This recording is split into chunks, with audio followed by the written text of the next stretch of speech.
U.S. Junior Championship in 1994 at the age of 12. Competing in her first senior nationals the following year, she became the youngest gymnast in history to capture the all-around title at 13. The media already pictured her as Dawn Olympic champion, as a superstar.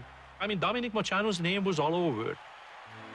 The pressure to succeed was overwhelming, and not just from the press.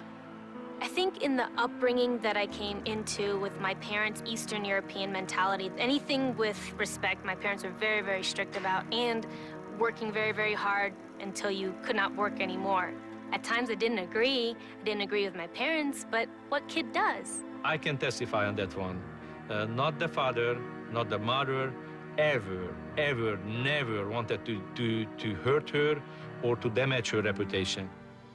But the dream had been theirs first, before Dominique even knew who Nadia Comaneci was. My father was very tough. Sometimes stress, sometimes anxiety, things that, you can't control, make you go crazy. And I think anybody can, go until their breaking point, and then they do crazy things. In 1998, at the age of 17, Dominique Moceanu filed a lawsuit against her parents, asking for legal independence from their guardianship. At the time, Dominique's father blamed outside influences. I believe it's the influence of other people. It's probably jealousy. It's probably people that are looking after her money. On the stand, Dominique accused her father of brutal behavior. Has your father ever struck you? Yes. And where did he hit you? In the face. She was granted a public divorce and had a restraining order placed on her father for a year. Another court hearing is set for next week on whether to make the protective order permanent. Who knows, maybe a couple years from now we'll all be back together and it might have taught him a lesson. She and her parents have since reconciled. There are some wounds that will never heal, but I think we are happier today than we've ever been, and I think that's a step in the right direction. She understands how vital a role they have played in her life. That pressure that was put on me definitely made me so much more mature. If I didn't have that when I was so young, I would never have made the Olympics at 14 years old. At times I didn't like it, but I didn't understand it. And what you don't understand, you fear. And I think that's what it came down to. I was scared at times because I didn't know what all this was for. The emotional stress of the sport is hard to measure. The physical toll leaves visible scars. I had a stress fracture in my wrist. I'd broken, actually, a little bone in my foot. I had torn my meniscus. Oh! My first competition back, I fractured my back.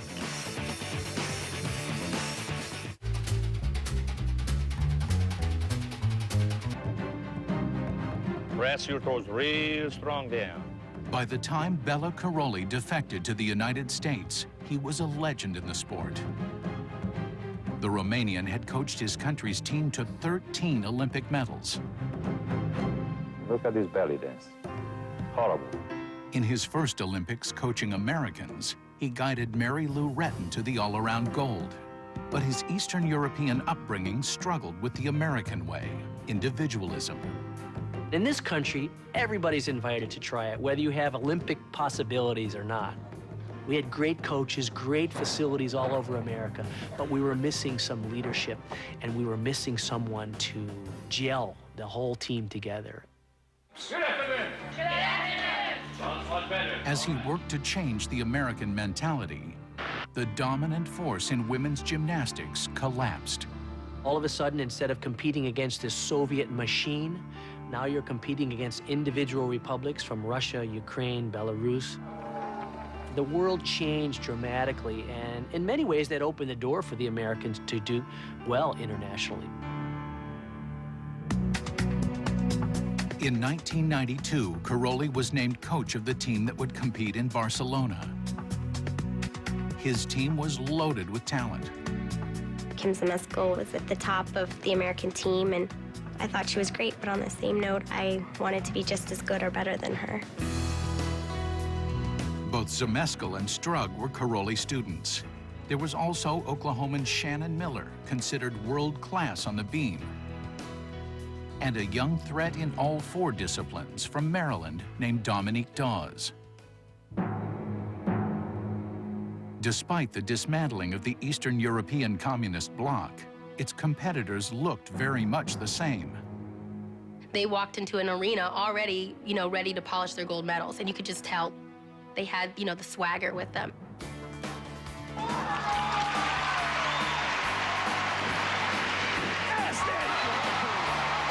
The Americans performed admirably, but the team from the unified states of the former Soviet Union won the gold. We got a bronze medal as a team, and obviously it would have been better gold, but it was a first step for us. We pulled together as a team, and we got on that medal stand, and that was a win for us. Miller won 5 medals in all, including the silver in the all-around competition. For a brief moment, she became America's darling. And we wanted to make you a United States Senator, but it might not quite make the age.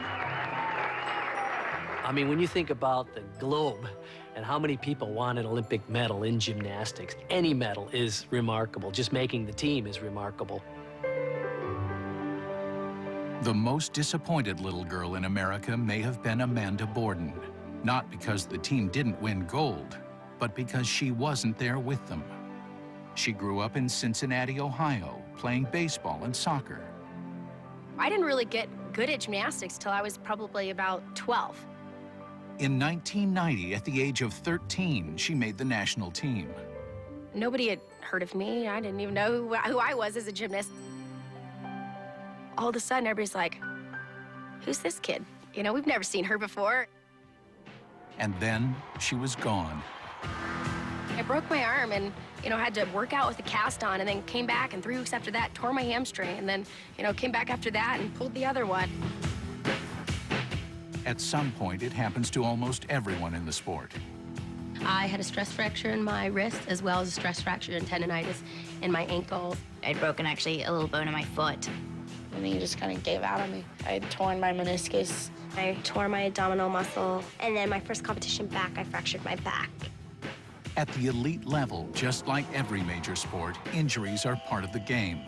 The only difference in gymnastics is that most of the major players are little girls. Every 4 years, many of the public see these pretty girls with bows in their hair and cute leotards and